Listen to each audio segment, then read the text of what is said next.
J'ai envie aujourd'hui de vous parler d'un ami. Non, ce n'est pas un amoureux. J'ai bien dit un ami, seulement un ami. À vrai dire, ne sais pas que je l'appelle comme ça. J'ai beaucoup de sympathie pour lui, mais je ne connais pas son visage. Je n'ai pas sa photo et je ne l'ai jamais rencontré. Bien que je fréquente régulièrement les mêmes lieux que lui. Non, nous ne correspondons pas par Internet. Je le regrette quand même. La maison où il habitait a été détruite. Il a quitté Viviers depuis très longtemps, depuis plus de 3 siècles en fait. Et oui, mon ami se nomme Jacques de Banne. C'est le chanoine chroniqueur auquel je fais souvent référence dans mes écrits. Et sans le savoir, il m'a été d'une grande aide dans la réalisation de mon ouvrage sur Viviers. Je vous en reparlerai.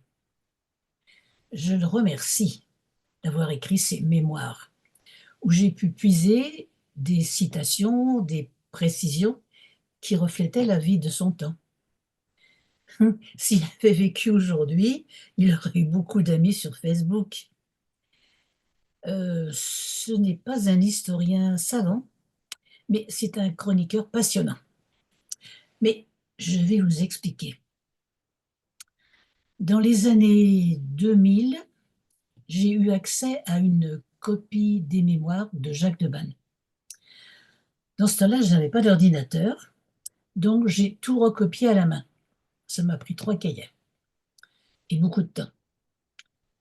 Alors, il faut savoir que le corps des chanoines a été fondé il y a très longtemps, puisqu'il a été fondé au VIe siècle par l'évêque Saint-Venance. Donc, à partir du VIe siècle, il y avait des chanoines donc, à la cathédrale de Viviers. Quel était le rôle des chanoines? Eh bien, ils étaient là pour aider l'évêque, pour le conseiller. Et puis aussi, ils devaient faire des prières comme les moines, c'est-à-dire la nuit, il y avait des prières pour la nuit, il y avait des prières pour la journée, enfin bref, ils faisaient des prières comme les moines.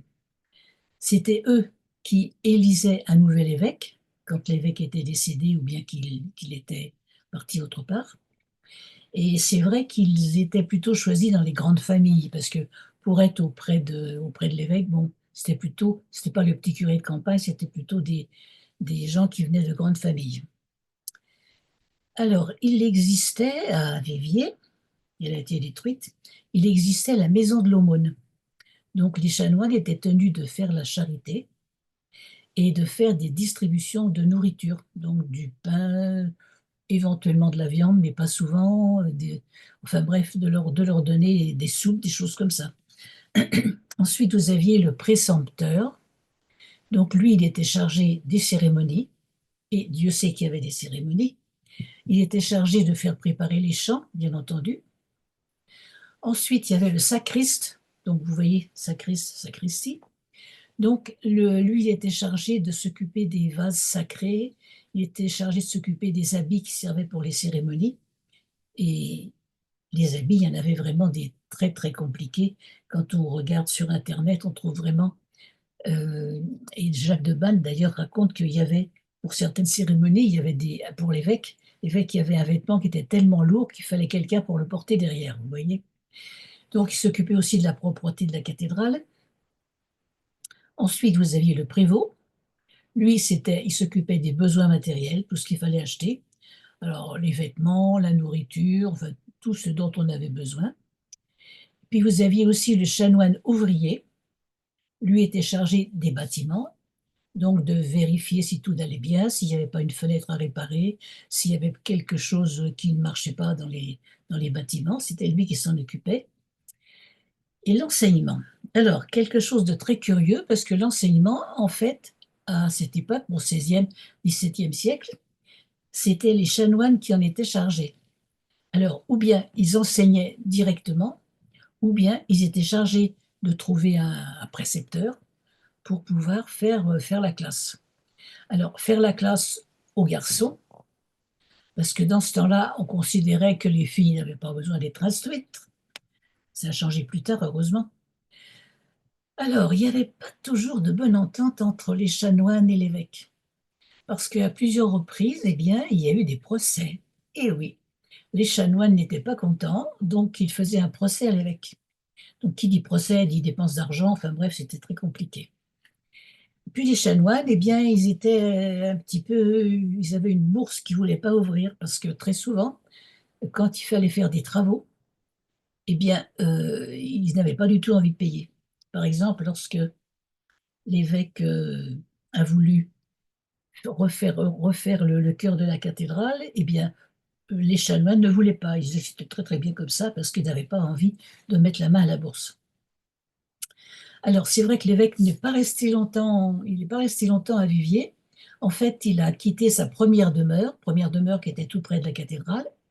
Il l'a quitté au XIVe siècle. Donc, c'était pas gênant parce qu'il avait d'autres châteaux. Entre autres, il avait Donzère, pas loin de Viviers, et il avait l'Argentière. Parce que l'Argentière, évidemment, c'était les mines d'argent.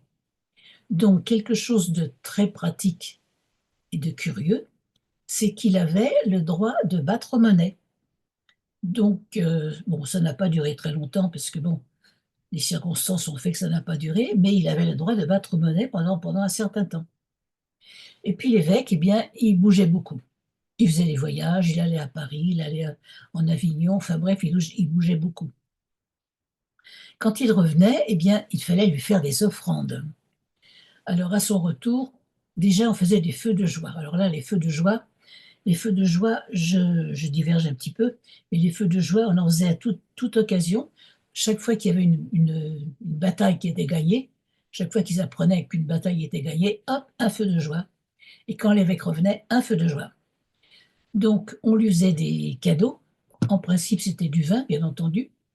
Et puis on faisait aussi un cadeau d'avoine pour son cheval. Bah, son cheval, c'était son moyen de transport, hein, donc c'était quand même pratique. Alors, beaucoup plus tard, eh bien, l'évêque s'est fixé à Bourg-Saint-Andéol. Alors, il s'est fixé au palais des évêques, hein, c'est le terme précis. Encore maintenant, le palais des évêques à Bourg-Saint-Andéol que l'on peut visiter. Donc, l'évêque a habité à Bourg-Saint-Andéol, mais bien entendu, il était toujours évêque de Viviers, ça ne changeait rien du tout. Et puis finalement, c'est le pape qui a pensé que l'évêque, c'était quand même pas normal qu'il reste pas sur Viviers. Donc le pape a décidé qu'il serait obligé de rester sur Viviers. Et comme l'évêque ne voulait pas, ne voulait pas retrouver l'ancienne demeure des évêques, donc il a décidé de faire construire le palais épiscopal de Viviers. Donc à Viviers, vous pourrez visiter la cour de Samson. Le chanoine, c'était chanoine de Samson. Et là, vous verrez comment à ce moment-là, on faisait pour avoir de l'eau, même s'il ne pleuvait pas. Il y aura une petite jeune fille qui vous expliquera ça. Alors, j'ai oublié de vous dire que j'étais présidente de l'association Sauver Vivier, donc je vous en reparlerai plus tard. Et nous avons déjà fait plusieurs expositions avec un très bon photographe, Didier Petigny. Et quand il est allé à Paris au mois de février, eh bien, il a préparé une exposition Notre-Dame de Paris à Viviers. Donc je vous conseille, si vous êtes à Viviers ou pas loin, d'aller voir cette exposition.